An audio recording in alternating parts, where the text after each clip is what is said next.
do Senhor, a partir de agora estaremos iniciando a nossa escola bíblica dominical de hoje, né? Aproveitar o momento, peço ao irmão presbítero Euler que faça a oração, iniciando a escola bíblica dominical, logo após a missionária Olinda louvando o hino da harpa, amém?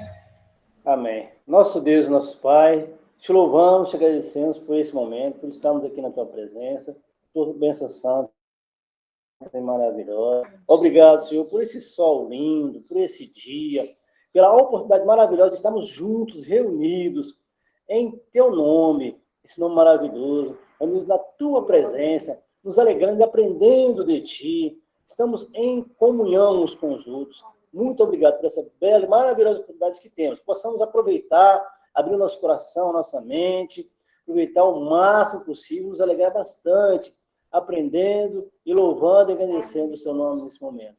E que esse dia de domingo seja especial e maravilhoso para todos nós, para toda a tua igreja, Boa Nova e toda a tua igreja e teu povo na face da terra. Em nome de Jesus. Amém. Amém. Amém. Glória a Deus. A missionária Olinda louvando o hino da harpa. Amém. A paz do Senhor para todos. Vamos aprender junto este hino. Quem não sabe vai aprender junto. Amém? Glória a Deus. 153.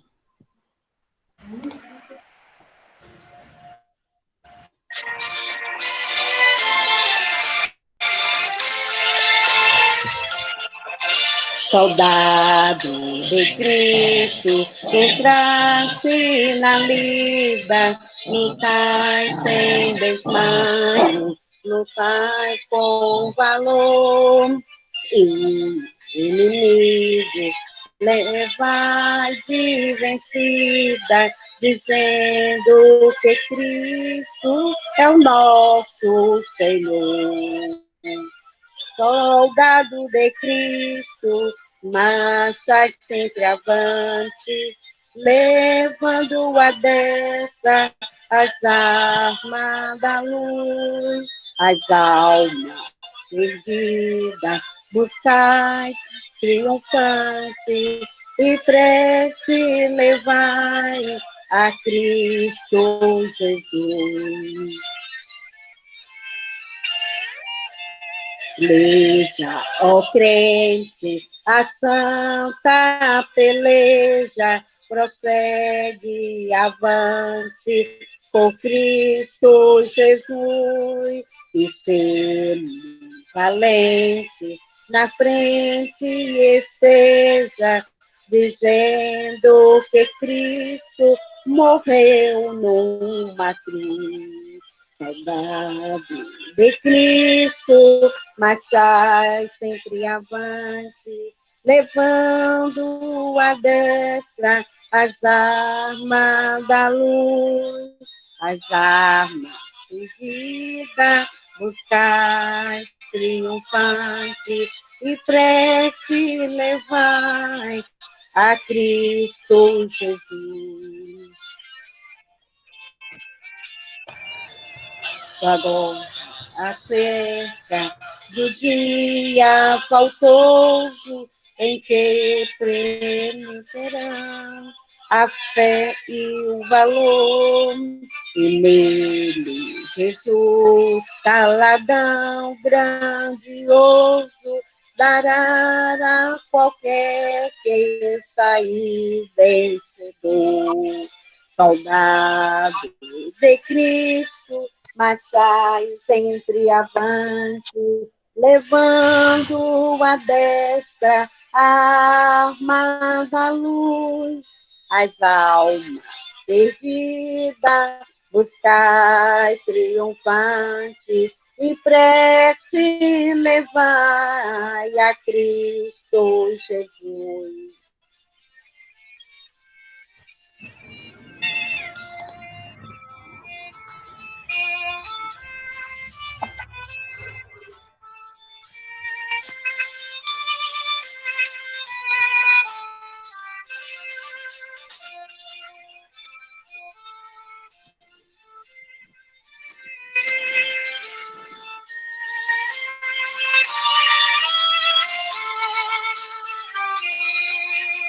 Soldado de Cristo, marchai sempre avante, levando a destra as armas da luz, as almas perdidas, buscai triunfante, e prece levai a Cristo Jesus.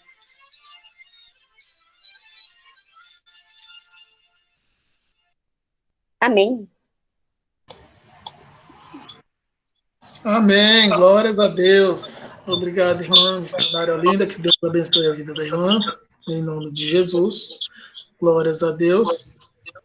Peço ao pastor Ivanildo que faça a leitura oficial de hoje, amém?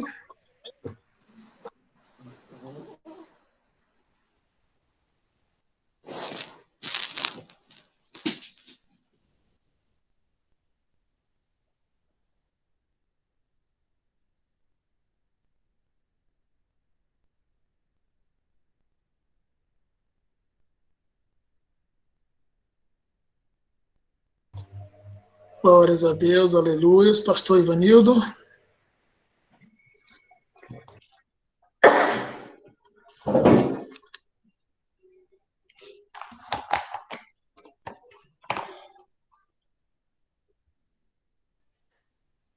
A paz do Senhor, irmãos.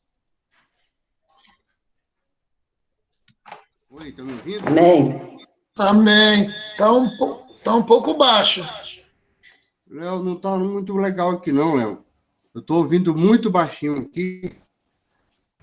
Agora aumentou, agora eu estou te ouvindo melhor. Oi. Léo. Saiu cortado aqui para mim, para fazer uma oração, é isso? Não, seria a leitura oficial, mas aí como está cortado e está saindo muito baixo, vamos mudar aqui, amém? Irmã Francisca, pode ser? Fazer a leitura oficial? Pode. Amém. Amém. Glória a Deus. Salve a amada da igreja com a paz do Senhor, amém? Tá dando eco, Léo. Amém, glória a Deus. Vamos à leitura de hoje. Lição bíblica, lição número 5, 2 de agosto de 2020. Tem como título Lamento de Jó. Textual. Porque antes do meu pão veio o meu suspiro, e os meus gemidos se derramam como água. Jó 3. Não, essa lição não, irmã. Tá errado. Errado? É a lição 4, irmã Francisca. Essa lição não. Perdão. É que eu entrei bem na página. Amém. Peço perdão da igreja. Lição número 4, 26 de julho, que a data não confere, né? Mas seja lá como for. Tem como título Drama de Jó, textual.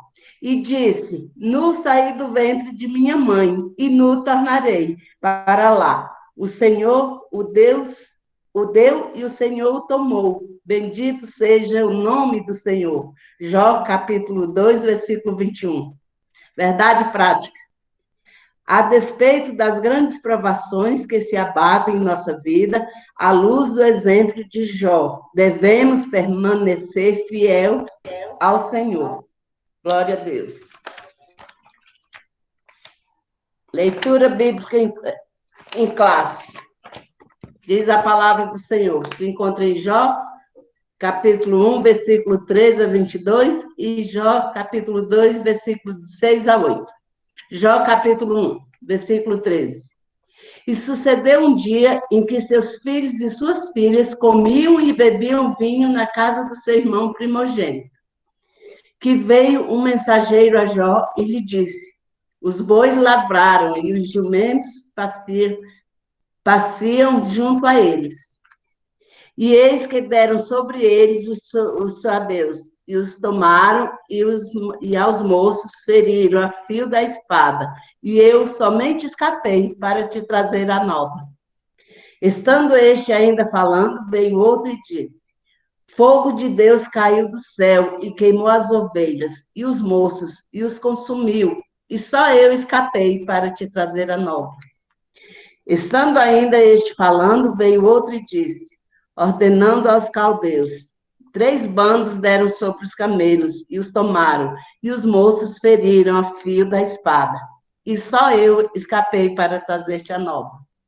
Estando ainda este falando, veio outro e disse, estando teus filhos e tuas filhas comendo e bebendo vinho em casa de seu irmão primogênito. E eis que um grande vento sobreveio da além do deserto e deu nos 4 cantos da casa, a qual caiu sobre os jovens e morreram, e só eu escapei para te trazer a nova. Então Jó se levantou e rasgou o seu manto, e rapou a sua cabeça e se lançou em terra e o adorou. E disse, nu saí do ventre de minha mãe, e nu tornarei para lá. O Senhor o deu e o Senhor o tomou. Bendito seja o nome do Senhor. Em tudo isso, Jó não pecou, nem atribuiu a Deus falta alguma. E disse o Senhor a Satanás, eis que ele está na tua mão, poupa, porém, a sua vida. Então saiu Satanás da presença do Senhor e feriu a Jó de uma chaga maligna, desde a planta do pé até o alto da cabeça. E Jó, tomando um pedaço de telha para raspar com ele as feridas, assentou-se no meio da cinza. E Jó, tomando um pedaço de telha para raspar com ele as feridas, assentou-se no meio da cinza. Amém. Glória a Deus. Oremos. Soberano Deus, eterno Pai, Pai querido, Pai amado, em nome de Jesus, nós te agradecemos por esta manhã, Senhor, por este momento de estarmos unidos e reunidos em Teu nome. Pai querido, Pai amado, abençoa o ministrante da Tua palavra, do Teu ensino, que o Senhor, nesta manhã, vem nos ensinar a sermos perseverantes e fiel a Ti, Senhor. Seja as circunstâncias qual for, temos que ser fiel a Ti, porque fidelidade é o primor das nossas vidas. Pai querido e Pai amado, abençoa todos os teus servos aqui presentes, vai de encontro com aqueles que não estão, Senhor, vai abençoando, vai operando o teu milagre na vida de cada um nesta manhã. Te peço e te agradeço desde já, em nome de Jesus. Amém. Amém? Amém. Glórias a Deus. Muito obrigado, irmã. Que Deus abençoe a vida da irmã grandemente. Amém. A nós todos. Glórias a Deus. Pastor Edivaldo.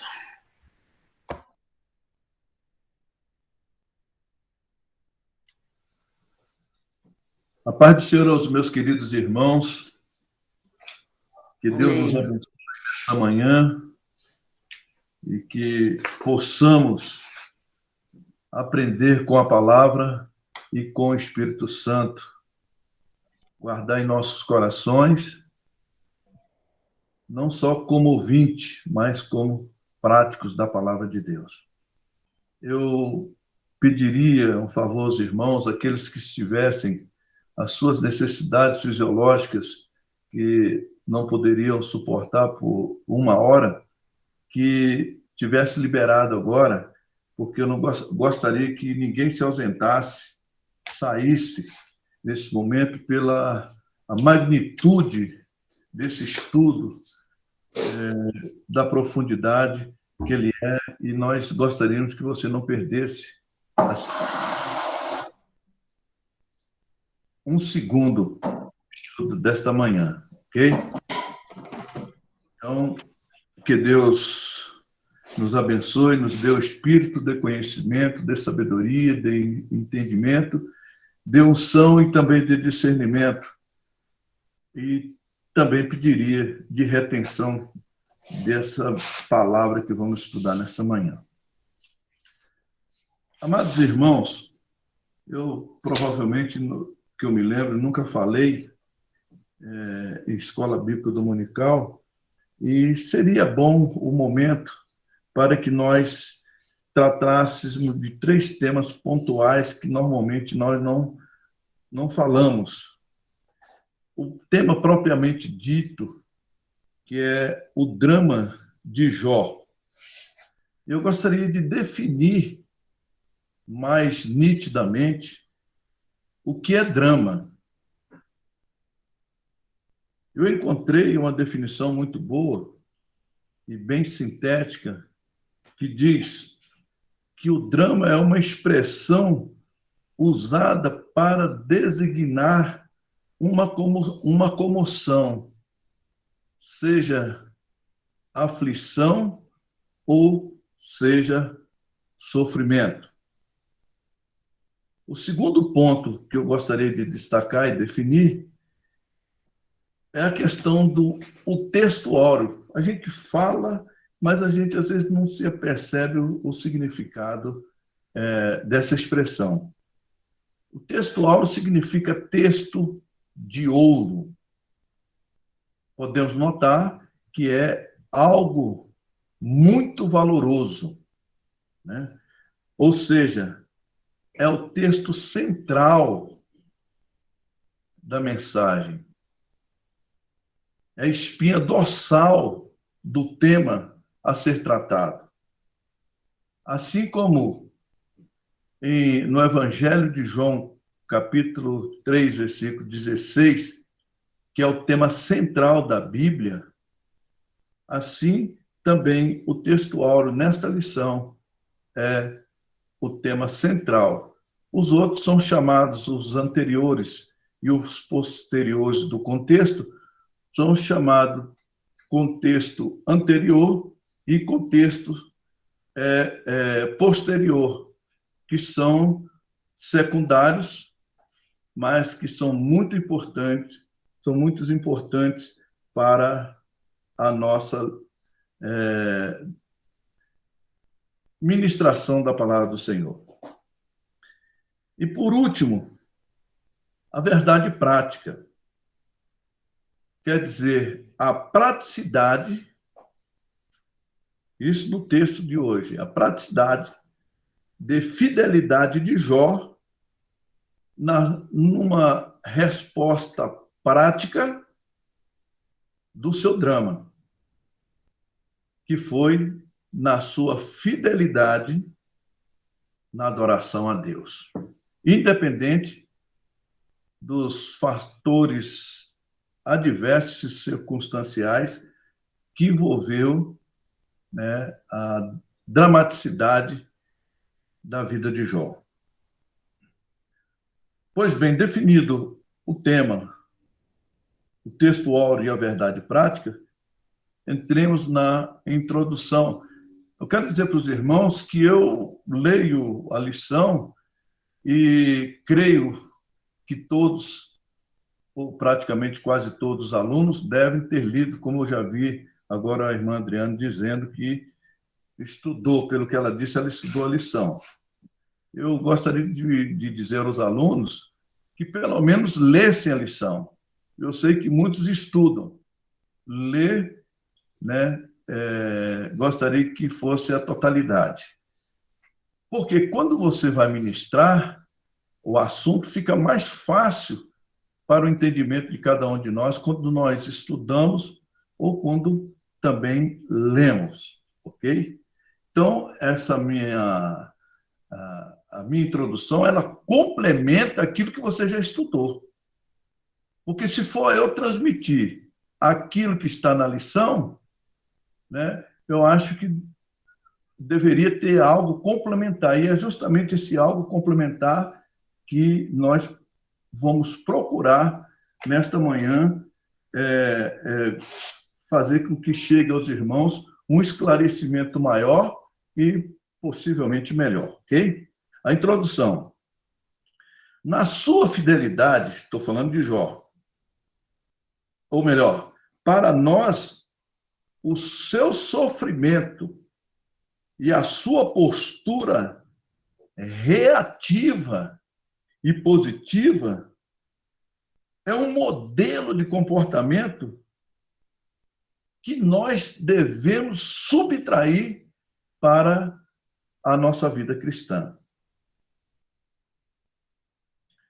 Isto diante das adversidades que temos, assim como Jó teve na sua adversidade. Jó tirou muitas lições daquele sofrimento. Jó mudou, assim como todos nós, hoje, temos que mudar a teologia do sofrimento, levando-se em conta aquilo que temos em mente de que ela é consequência do nosso pecado. Isso tudo porque está escrito que tudo que o homem planta, ele colhe. Essa lei da semeadura ela é imutável, intransferível, e ela é realista. Mas nem sempre, como no caso de Jó, como pode ser no caso de qualquer um de nós, pode não acontecer isso, ok? E essa teologia vem nos fortalecer e nos firmar mais na presença do Senhor. Nada nos afastará do amor de Cristo. Então, vamos lá. Para nós, o seu sofrimento e a sua postura relativa e positiva é um modelo de comportamento que nós devemos ter para a nossa vida diante da adversidade. Jó, ele teve paz. Por quê? Jesus disse lá que no mundo teríamos aflições, mas nele teríamos paz. Ainda que o sofrimento, as aflições da vida nos assolam, nós temos paz. É tanto que temos essa paz que ela afugenta todas as circunstâncias para que nós possamos mergulhar na adoração a Deus.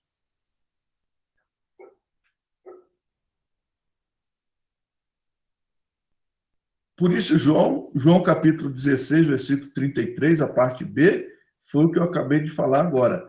Jesus diz: tenho-vos dito isto, para que em mim tenhais paz. No mundo tereis aflições, mas tende bom ânimo.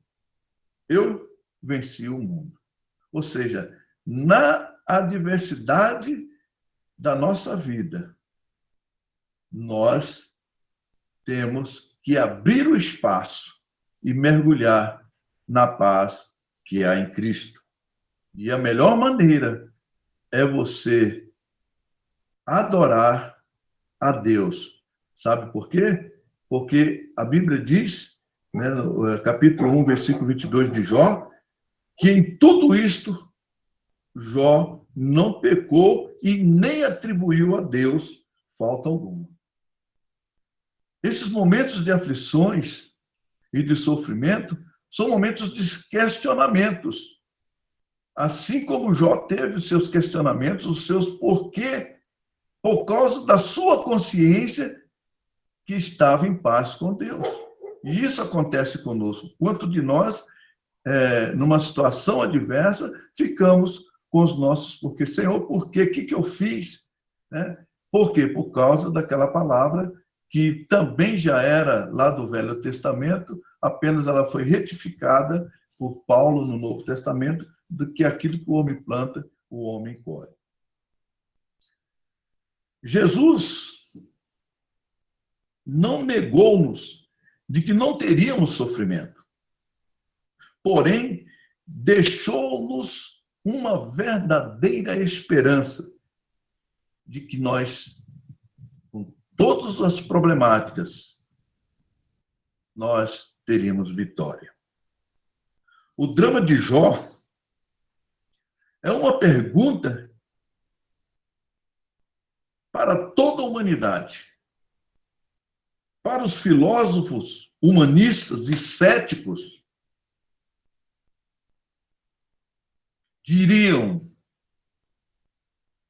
com uma pergunta: que Deus é este? Um Deus contraditório que declara todas as boas virtudes de um homem.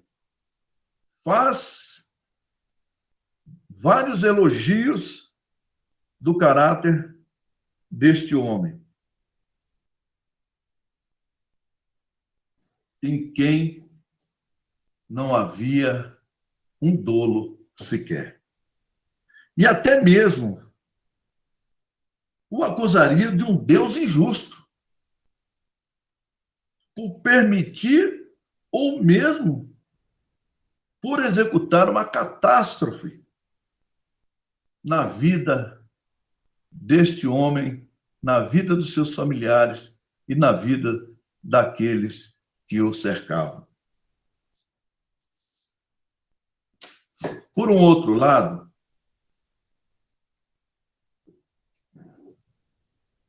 desde aquela época, a teologia, mesmo de Jó e de seus amigos, e posteriormente a teologia judaica e cristã, se vê no sofrimento dos servos de Deus como consequências do pecado. Ok? Quero dizer que nem sempre funciona assim, e a prova está aqui no livro de Jó. O livro de Jó nos traz esclarecimento de que o drama dele não fora consequência dos seus pecados. Não quer dizer que Jó não tinha pecado. Assim como Jó tinha pecado, nós também temos. Ok? Aquela situação, aquele drama que ele estava vivendo. E pode talvez ser o seu drama, pode ser o nosso drama. Não pode ser, pode não ser em função dos nossos pecados. Bem como também foi a resposta de Jesus, eu já falei isso em estudo anterior, João capítulo 9, versículo 1 a 3 do Evangelho de João, sobre a pergunta dos discípulos a respeito do cego de nascença. A resposta de Jesus aos discípulos, quando eles perguntaram se aquela cegueira era decorrência do pecado dos seus pais ou do pecado do cego. Jesus diz, foi assim para manifestar nele as obras de Deus. Ok? Então está aqui mais uma afirmação de que nem sempre o sofrimento é decorrência dos nossos pecados. O verso 13 da nossa lição diz, e sucedeu um dia em que seus filhos e suas filhas comiam e bebiam vinho na casa do seu irmão primogênito. O texto fala de um dia memorável, um dia de festa, um dia de júbilo, que provavelmente deveria ser, a Bíblia não diz isso, nem dá indicativo para isso, mas eles faziam festa sempre na casa de um e de outro, todo ano. Leva-nos a conjecturar que poderia ser um aniversário, mas a Bíblia não diz isso. Tá? Seria a comemoração de uma festa anual, que na cultura mesopotâmica antiga, esta festa durava 12 dias, okay? Segundo relatos históricos da antiga Mesopotâmia. Este dia em que a catástrofe veio como um rolo compressor com um efeito dominó, transformou aquela festa brilhante de alegria, de regozijo, se tornou um dia de luto para a casa de Jó. Pois bem, vamos tratar agora de como foi essa dramaticidade da tragédia das tragédias na casa de Jó. O texto fala sobre a tragédia da natureza econômica. Nesse tópico, tratam-se de 2 sucessos e trata de 2 ataques à economia de Jó. O sucesso, o item 1, o subtópico 1, o sucesso na esfera comercial está em Jó 1:3. E era o seu gado, 7.000 ovelhas e 3.000 camelos, e 500 juntas de bois e 500 jumentas. Eram também muitíssimas a gente ao seu serviço, de maneira que este homem era o maior do que todos os do Oriente. Aqui, o versículo 3 do capítulo 1 de Jó dá uma síntese de toda a sua riqueza, ok? Agora, além dessa riqueza do gado, ele teria que ter uma fazenda, um espaço físico para que pudesse manter, né, esses animais. Então, a riqueza dele, além dos animais, tinha as suas terras, também tinha muitos servos e também o seu agronegócio. Aquilo que a terra produzia, não sabemos se era uma agricultura, provavelmente uma agricultura, né, familiar, ou talvez ele exportasse, não sei, mas a Bíblia não diz, mas a terra era explorada, porque ele teria que ter uma logística para que pudesse prover os recursos para os seus funcionários, que eram muitos, e a sua casa. Okay? Além do mais, o subproduto derivado do leite, né, e também da carne. Os 2 sucessos. Na área comercial, nós já falamos a respeito dessa economia dele. Eu queria dizer para os irmãos que Jó, hoje, ele, se fosse nos dias de hoje, talvez eu creio que ele não iria se importar e nem fazer questão disso.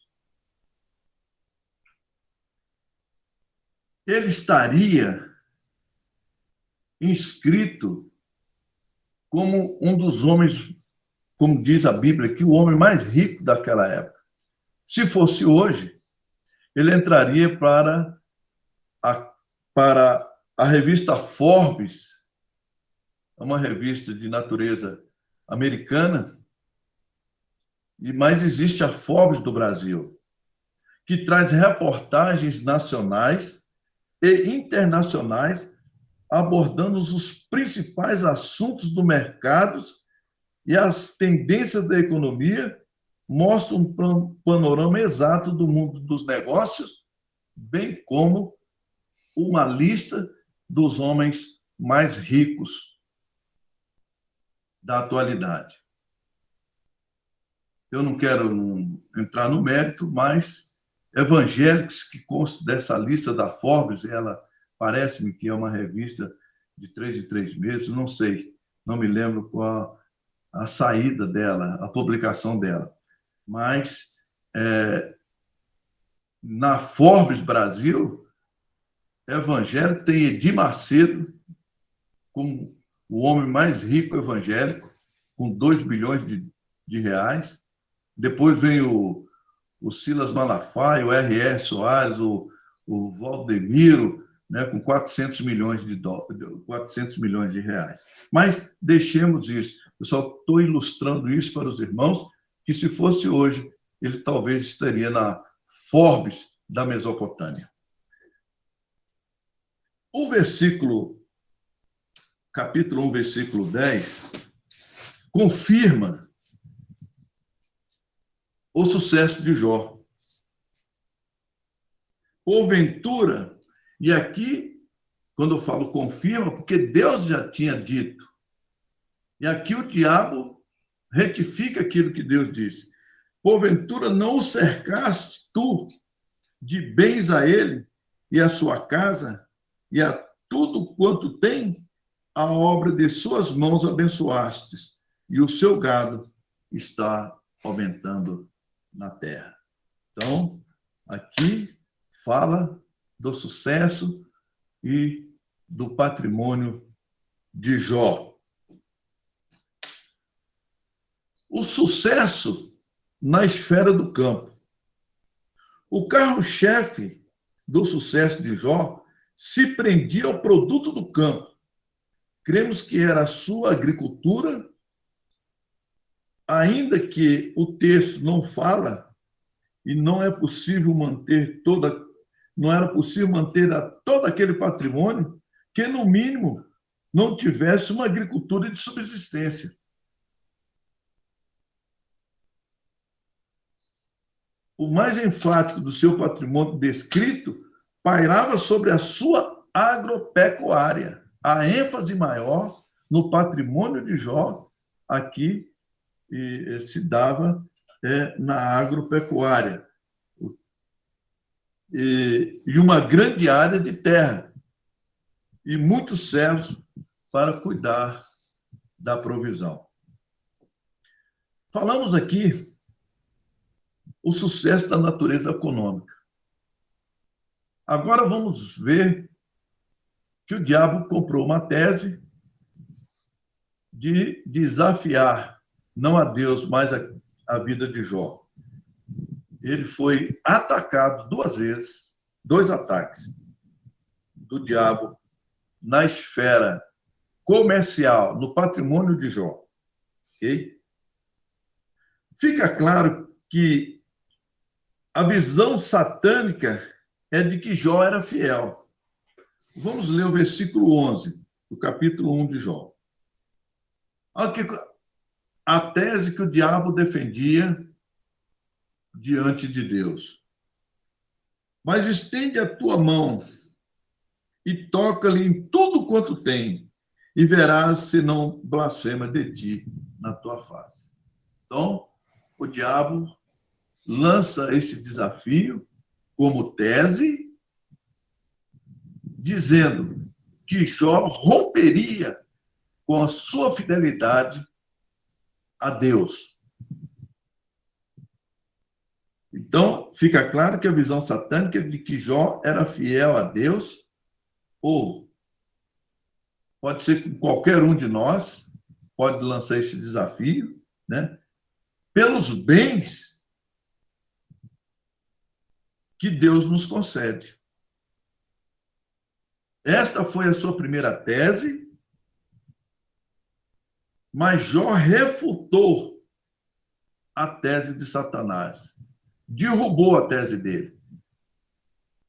Nós podemos, irmãos, derrubar as acusações que nos fazem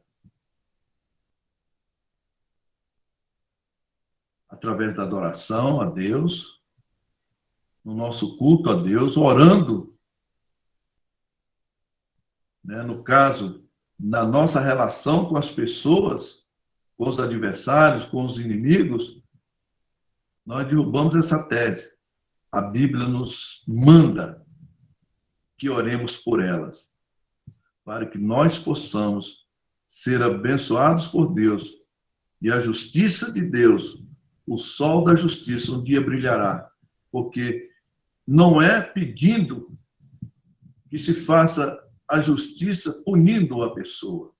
Não, nós temos que orar para que Deus possa perdoar assim como nós, e que essas pessoas elas possam vir aos pés do Senhor. Okay? Então, a nossa visão é essa, não é de retaliação, mas é de comunhão. Ainda que elas não se aproxime ou não quer a sua paz, e não quer a paz de Deus, mas o nosso dever é orar por elas. Então, Jó refutou essa tese do diabo, no capítulo 2, versículo 3. Vamos ver. E disse o Senhor a Satanás: observaste o meu servo Jó, porque ninguém há na terra semelhante a ele, homem sincero e reto, temente a Deus, desviando-se do mal, e que ainda retém. Ou seja, a sua tese, Satanás, caiu por terra. Porque ele reteve a sua fidelidade. E qual foi o contexto desta resposta? Foi no culto que ele fez a Deus. Ele adorou.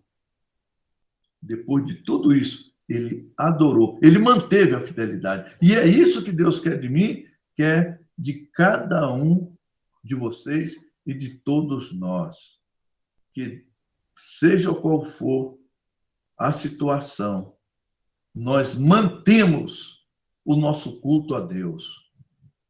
Porque em Cristo nós temos paz. Porque Ele é o príncipe da paz. E o diabo diz, Deus diz, retém a sua sinceridade, havendo-me tu incitaste contra ele.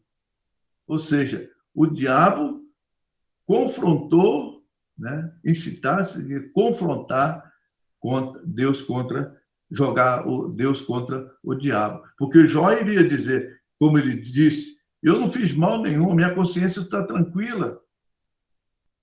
Por que eu estou sendo punido? Então, a teologia estava sendo derrubada, a teologia de que a consequência, o problema que Jó estava vivendo era a consequência do pecado. Jó queria mostrar, Deus queria mostrar isso para Jó, mostrar para os amigos de Jó, mostrar para Israel e para a igreja, que nem sempre isso acontece. Para o consumir sem causa. Olha aí, ó. Porque eu vou falar isso mais adiante. São 3 virtudes malignas satânicas: matar, roubar e destruir. Eu pus aqui na lição, no nosso comentário, eu coloquei como de uma ordem lógica, tá? Diferente da Bíblia, para melhor entendimento nosso, ok? Mas eu vou falar isso mais à frente.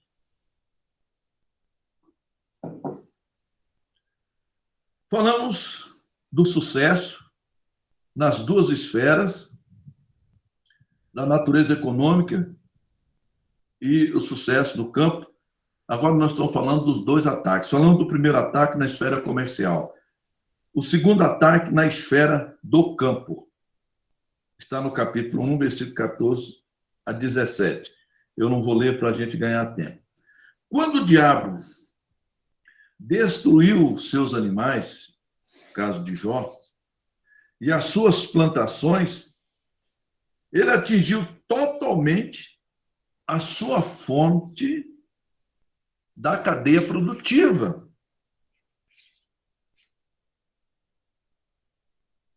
Que é a parte do leite, dos seus derivados, queijo, coalhada, né, e outros derivados, o iogurte, não sei se fazia naquela época, e atingiu também a agricultura. Ok? Então, encerramos esse tópico 2, com esses 2 subtópicos. Ok? Agora, nós vamos para o tópico 2, a tragédia de natureza familiar. O processo de destruição, neste caso, é uma técnica bem conhecida de todos nós, que é sempre começar do mais fácil para o mais complexo. O primeiro passo da tragédia familiar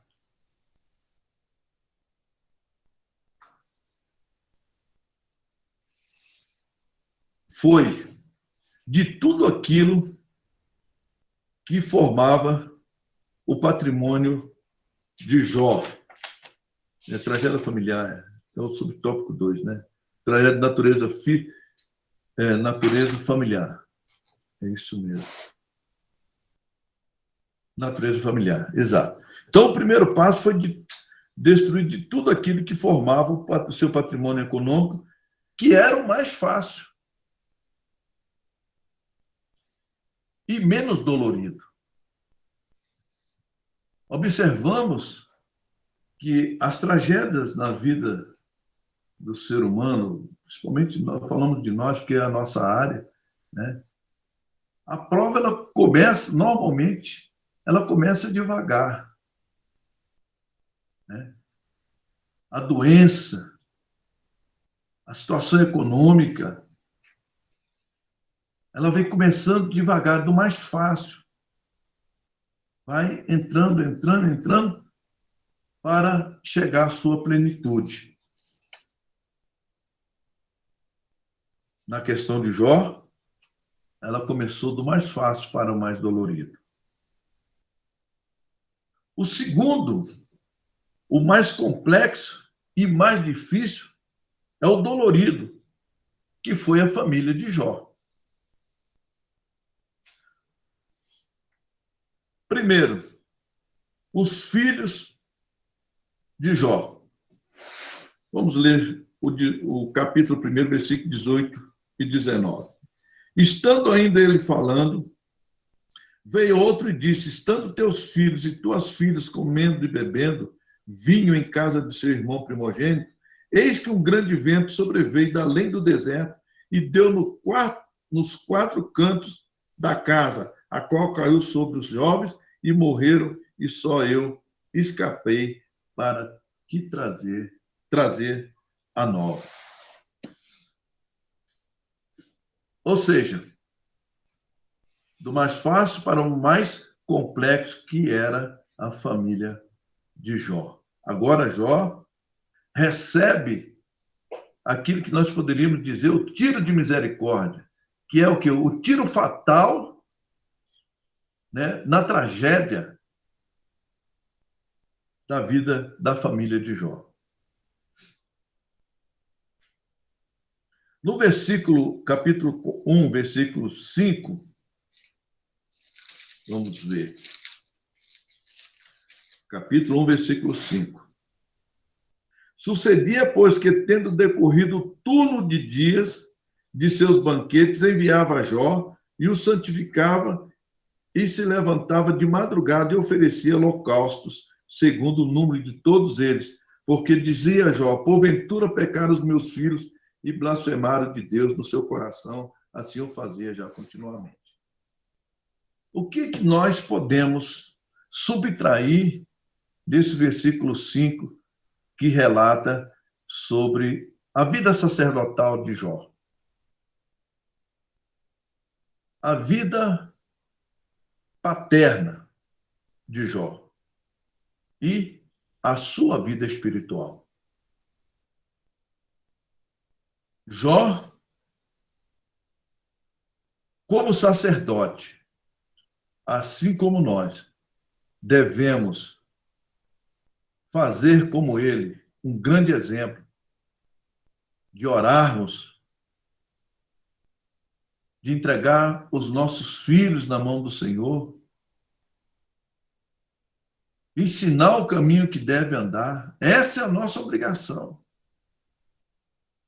A parte que cabe ao Espírito Santo é convencê-los, é guiá-los, aos anjos, como ministros, guardarem a nossa família.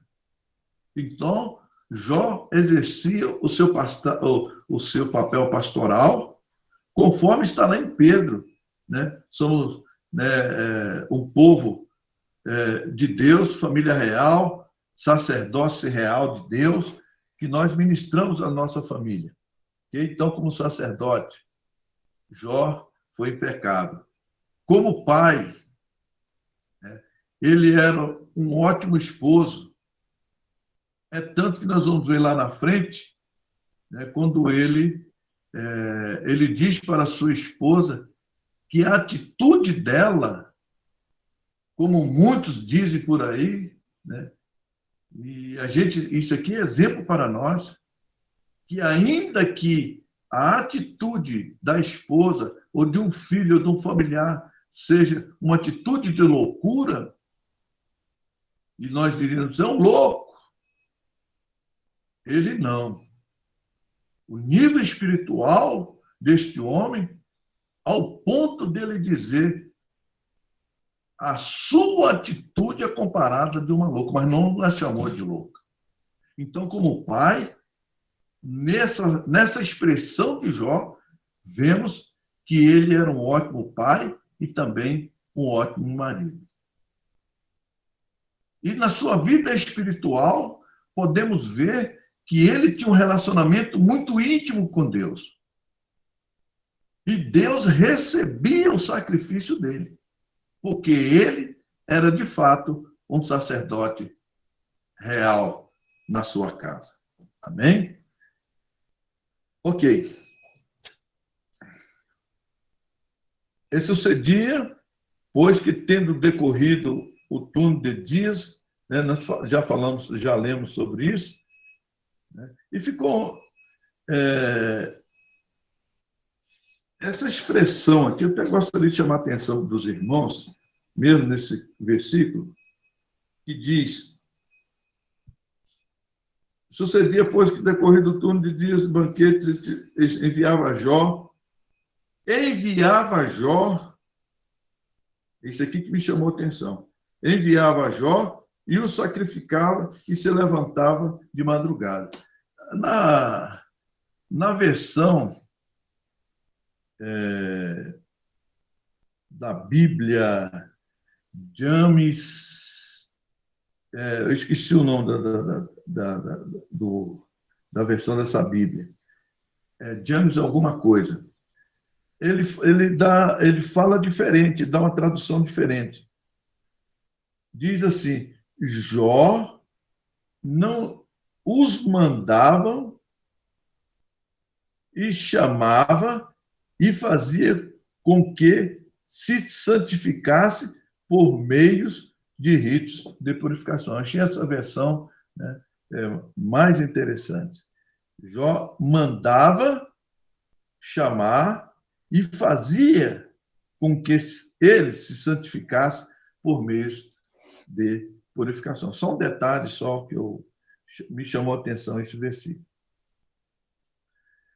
No capítulo 3, versículo 25, diz: porque o que eu temia me veio, o que eu receava me aconteceu. O maior desejo de Jó, irmãos, era gozar da presença e o favor de Deus. Agora aconteceu o que mais ele temia.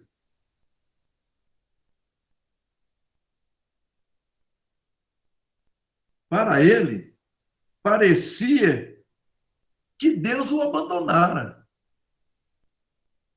Porque tudo aquilo que estava acontecendo com ele, ele disse: eu sou inocente, mas algo está contra mim.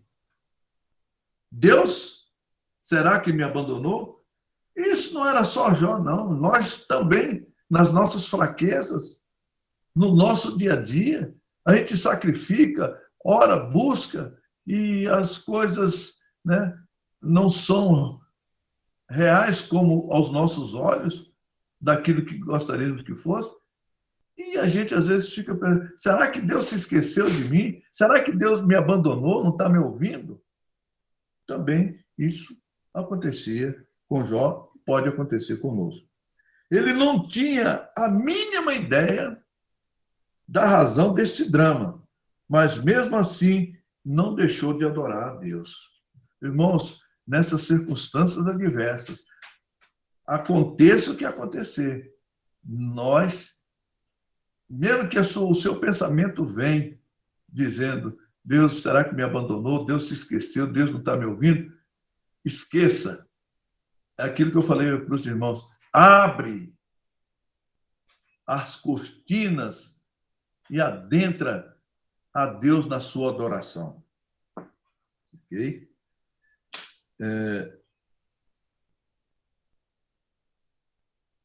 Jó, então, ele não deixou de adorar ao Senhor. Nós estamos falando do tópico 2, tragédia de natureza familiar. Okay? Falamos sobre os filhos. Agora, falaremos sobre a esposa. Eu não tenho papel passado aqui para falar das mulheres, mas uma coisa me chamou a atenção, queridos irmãos. Há pessoas em que elas ficam marcadas na vida ou na história, às vezes pela sua manifestação, pelas suas ações, pelas suas atitudes.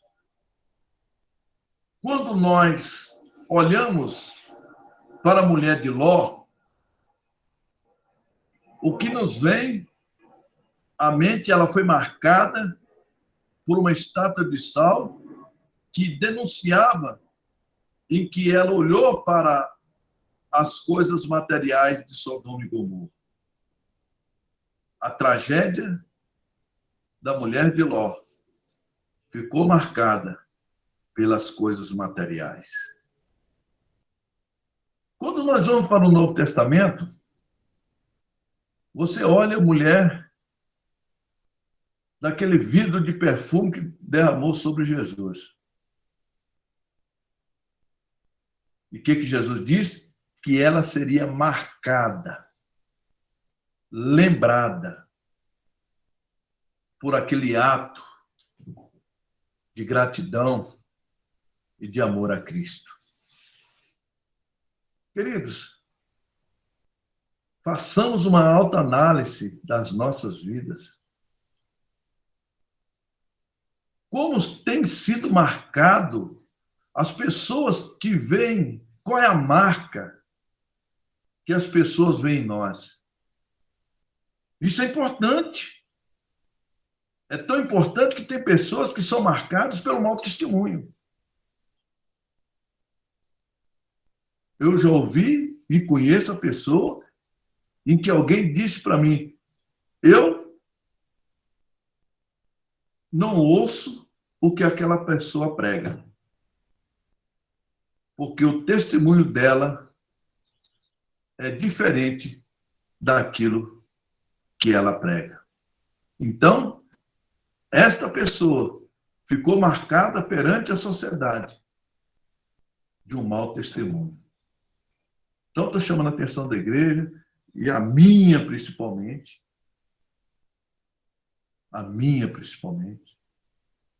que nós líderes somos bem mais vistos e bem mais filtrados.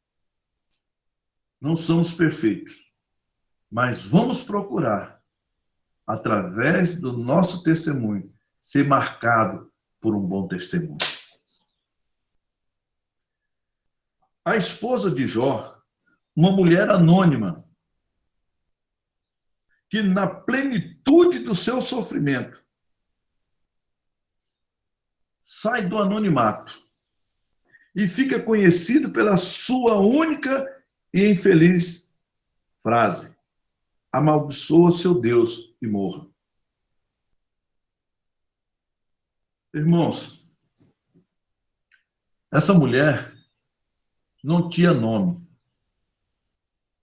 A mulher de Ló, aliás, quando eu falo não tinha, porque não foi deixado escrito. A mulher de Ló também não. A mulher do alabastro também não. Anônima. E essa mulher abriu, pelo menos o Espírito Santo permitiu, somente essa frase. Quando eu disse que eu não tinha papel passado para falar a respeito do outro lado da moeda, eu não estou aqui dizendo que ela é uma mulher isso ou aquilo, eu não estou tratando do mérito do caráter dessa mulher. Mas uma coisa nós podemos analisar distante na história, mas perto de uma realidade. É que essa mulher também tinha suas virtudes. Assim como nós, maridos, precisamos também enxergar o outro lado das virtudes da nossa família, da nossa esposa.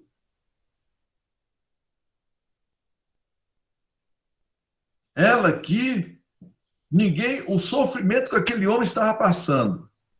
E ela também, acredito fielmente, que ela estava sofrendo juntamente com ele. Pastor, baseado em quê? A palavra de Deus diz que nós, quando casamos, nos unimos à nossa esposa e tornamos uma única carne. Ou seja, o sentimento de um também é o sentimento do outro. Isso deve ser no relacionamento entre o casal.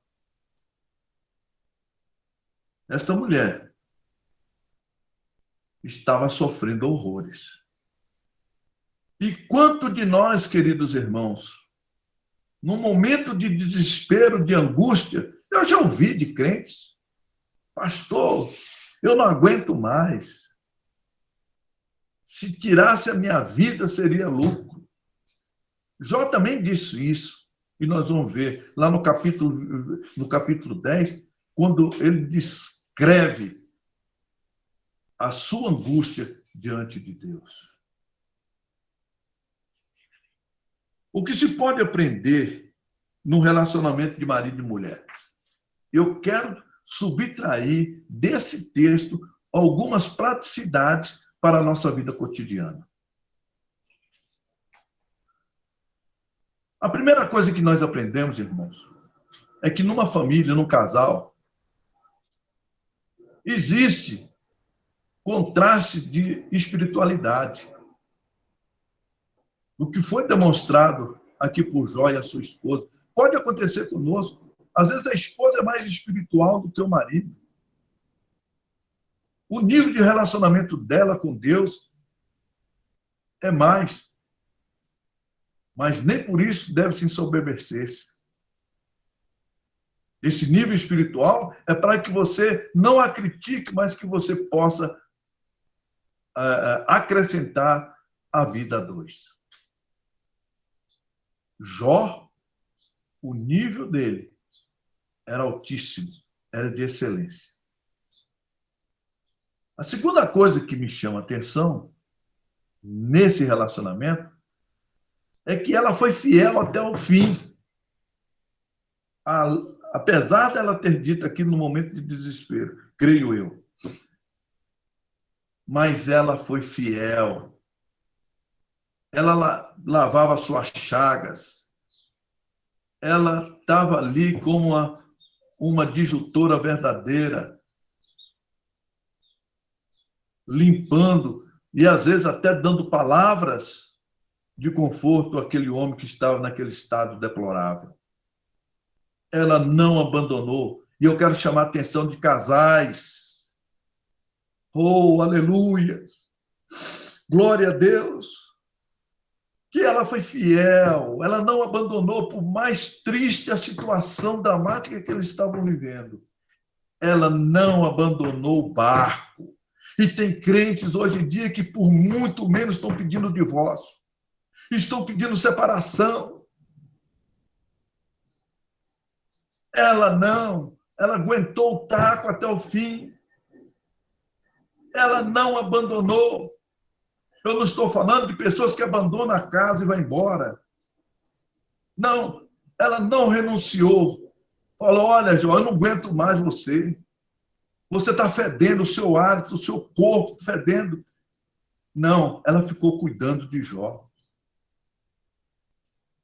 Ela suportou até o fim, compartilhou a dor com Jó. E é isso que nós temos que fazer, nós que somos casados, temos família. Ela, na visão de muitos casais, nos nossos dias, diria, é o fim.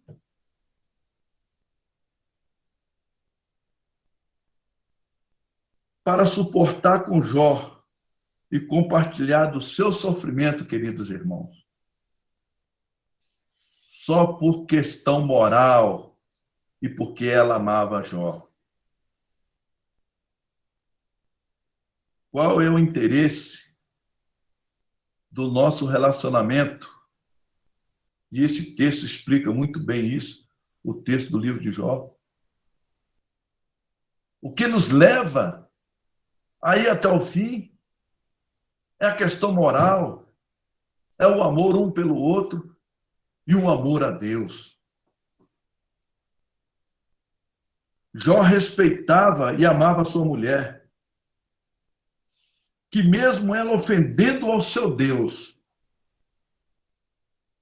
Jó não respondeu à altura da sua ofensa a Deus e indiretamente a Jó. Ele a comparou como uma louca. Foi um momento de desespero, não estou aqui defendendo ela, a sua ofensa a Deus, não. Porque isso, nós não podemos atirar a primeira pedra, irmãos. Isso acontece conosco. Quantas asneiras,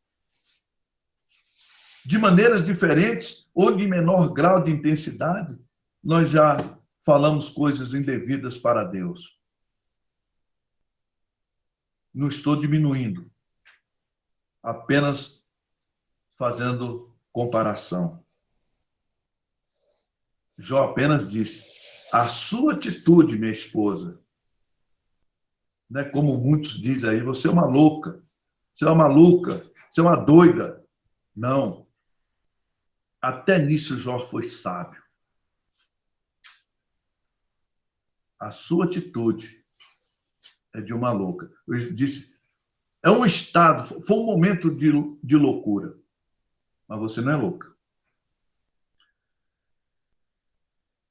Atos 17:30 diz, eu estou parafraseando aqui, que Deus não leva em conta o tempo da ignorância.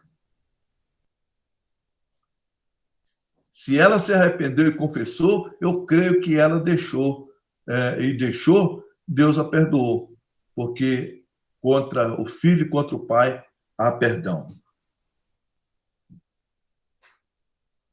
O terceiro tópico, fato.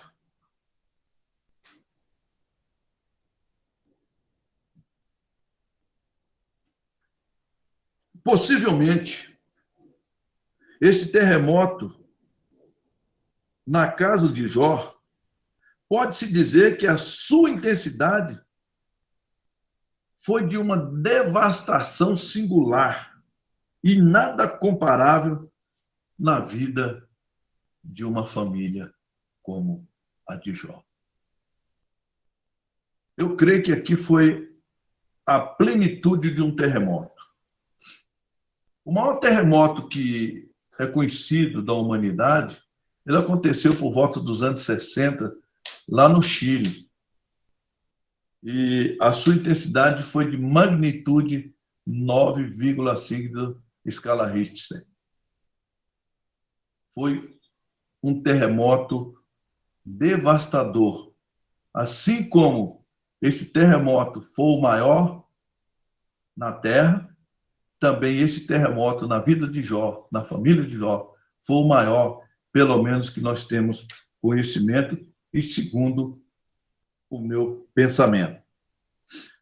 Sabemos que, ao longo da história, terremotos de magnitude maior ou menor têm assolado lares.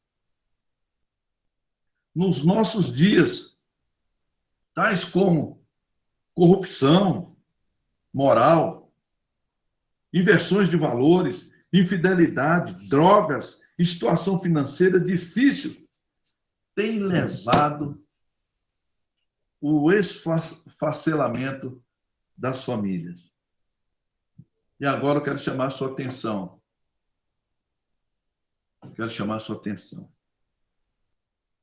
A pergunta que se faz: como lidar e vencer esses terremotos? É a pergunta que fazemos. Eu tenho duas respostas bíblicas para uma situação adversa de magnitude, vamos chutar aqui 9,5 na escala Richter da nossa família. Jó 19:25.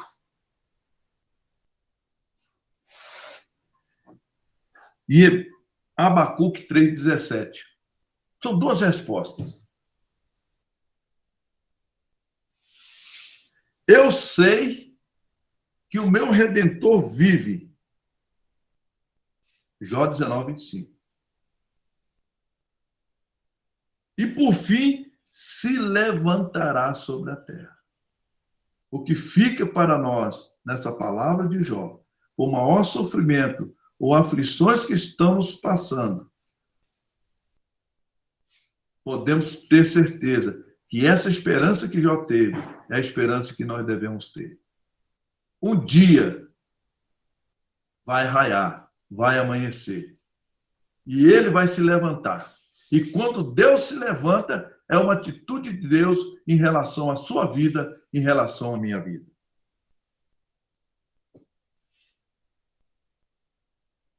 Abacuque 3,17.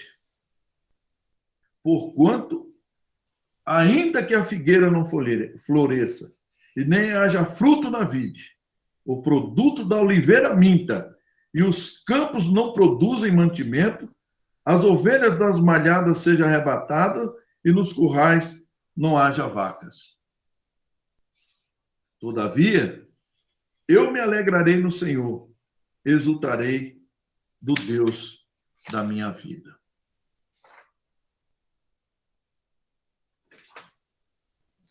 Queridos irmãos, aconteça o que acontecer, esses dois exemplos bíblicos aqui faz com que nós continuemos a nossa jornada. Aconteça o que acontecer, prossigamos na presença do Senhor. Por último, o terceiro tópico.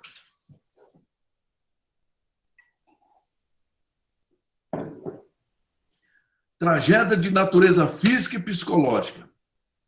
O diabo toca na saúde de Jó. Uma coisa temos que estar atento. Satanás é um ser de natureza persistente. Isso significa que ele não desiste nunca. E qual é o alvo? Somos nós. Somos nós. O alvo dele somos nós. Ele é persistente. Porque as suas virtudes, que são malignas, são os seus ofícios. E aqui, o que eu falei para os irmãos anteriormente, eu colocaria numa ordem lógica de entendimento, do nosso entendimento.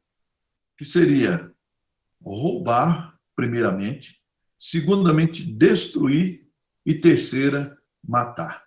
Essa é a lógica que eu, com toda a vênia, peço ao Espírito Santo de Deus que nos permita para o nosso melhor entendimento. Roubar, destruir e matar. Tem no versículo Jó 1,11, diz: mas estende a tua mão e toca-lhe em tudo quanto tem, e verás se não blasfema de ti na tua face. Essa foi a primeira tese, que nós já definimos ela lá atrás, tá? Em que ele estava aqui, roubou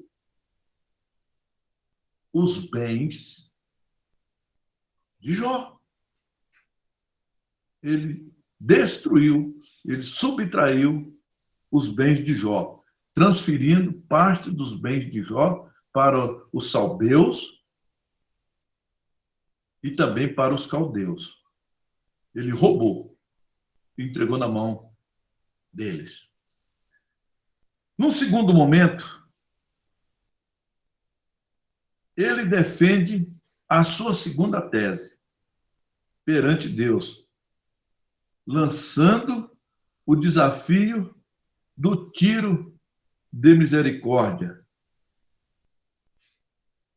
que era atingir Jó pessoalmente, quem sabe fazê-lo desistir de Deus pela a permanência da sua vida.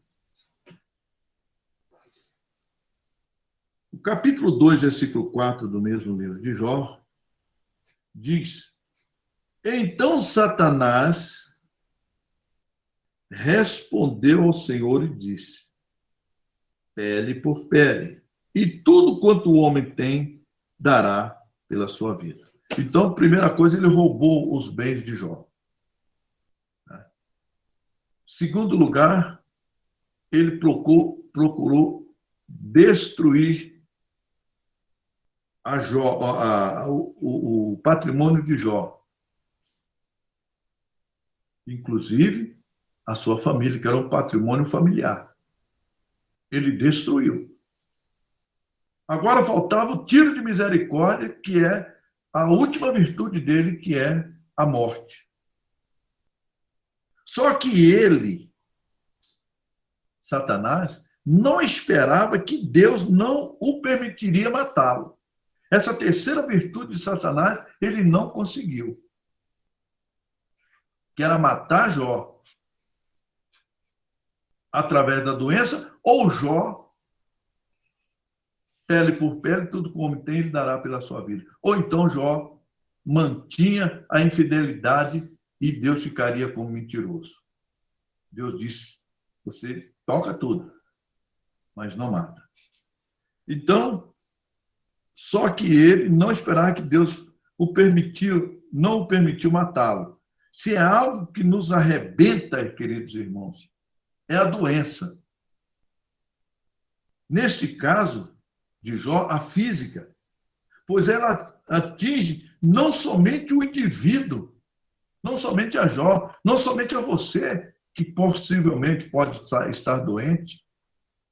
Não atinge somente você. Vê o universo que se abrange ao seu redor quando um dos filhos ou um dos familiares cai doente. Pois ela atinge não somente o indivíduo, bem como todo o universo familiar, o universo de amigos, e no caso de Jó, pela a sua posição social, toda aquela sociedade em volta dele, pela sua importância, pelo seu sucesso, também seria afetado. Não somente, e aqui eu fiz uma condensação dos 3 tópicos, viu, irmãos? Eu fiz a condensação desses 3 tópicos, subtópicos. O diabo toca na saúde de Jó, a saúde física e a saúde mental. Eu condensei. Não somente a área física e social, mas também a mental. O conflito da sua teologia com a sua consciência. Porque a teologia de Jó não era diferente da teologia dos seus amigos e nem do Antigo Testamento e tampouco de muitos hoje em dia.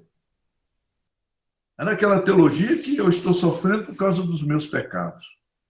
Então, havia um conflito desse pensamento de Jó em relação a sua consciência santa diante de Deus. Houve um confronto. Deus, estou sendo destruído. Por quê? Será que eu pequei e não sei? Eu estou sofrendo por causa disso? Queira ou não queira, irmãos, é um conflito psicológico para Jó e para nós.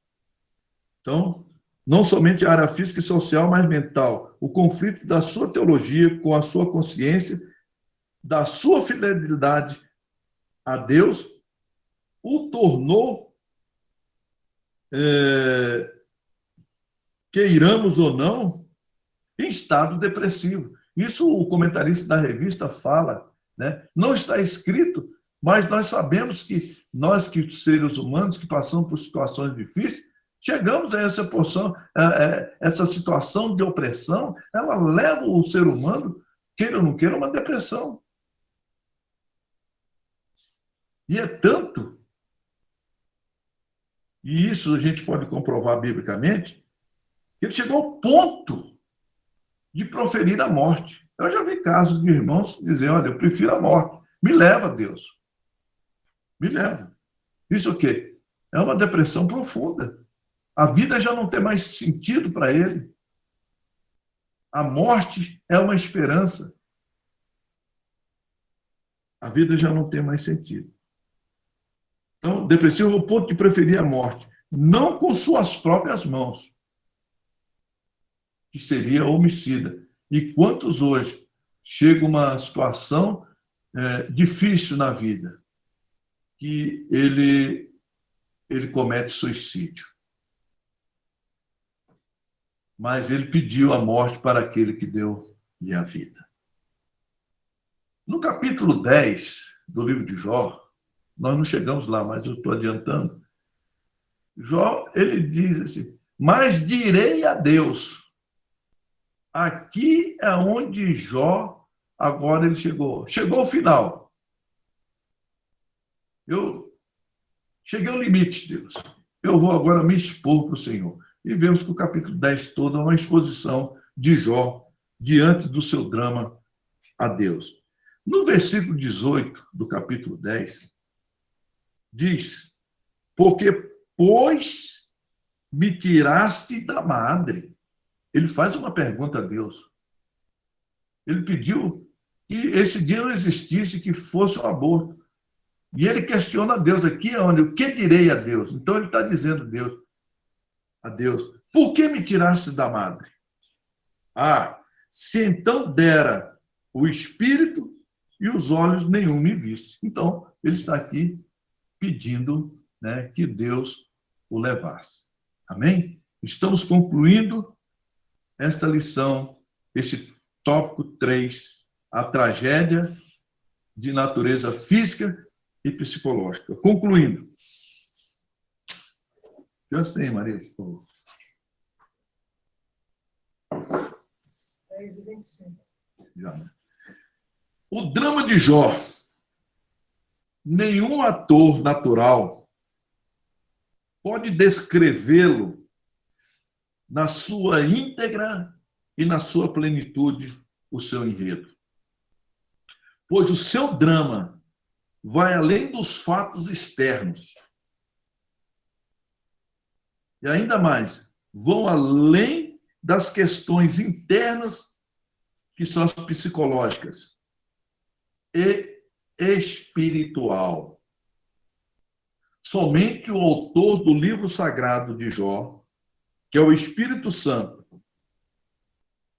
por ser onisciente, sabe mensurar a realidade do comprimento, da altura e da profundidade e, por conseguinte, a objetividade do drama de Jó para as gerações daqueles que amam e temem a Deus. Que Deus nos abençoe. Creio que foi um grande ensinamento. Eu ainda estou dentro daquele horário do resumo, mas como resumir se eu estou dando a aula? Então, aproveitei esses 2 tempos, porque essa lição como as demais, de suma importância. Que Deus nos abençoe. Irmão Léo. Amém, glórias a Deus. Obrigado mais uma vez, pastor Edivaldo, por esses ensinamentos. Graças a Deus, tem muito nos ajudado e nos edificado a cada dia, né? Cada vez aprendendo mais com a palavra do Senhor, né? Que não seja somente um aprendizado que fique nos corações, mas que levemos para nossas vidas, né? Trabalhando dessa forma, em nome de Jesus. Glórias a Deus. Lembrando que hoje, às 19 horas, temos culto presencial lá na igreja, com todas as medidas de segurança, né, todas as medidas de proteção, higienização. Culto hoje da juventude. Né, então, hoje, às 19 horas, culto presencial lá na igreja, culto da juventude. Amém?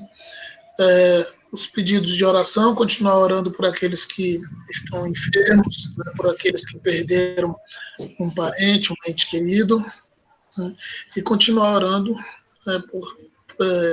por aqueles que estão enfermos, né? Glórias a Deus. Aleluia. É só o irmão Gildésio que faça a oração, encerrando a escola bíblica dominical. Aleluia.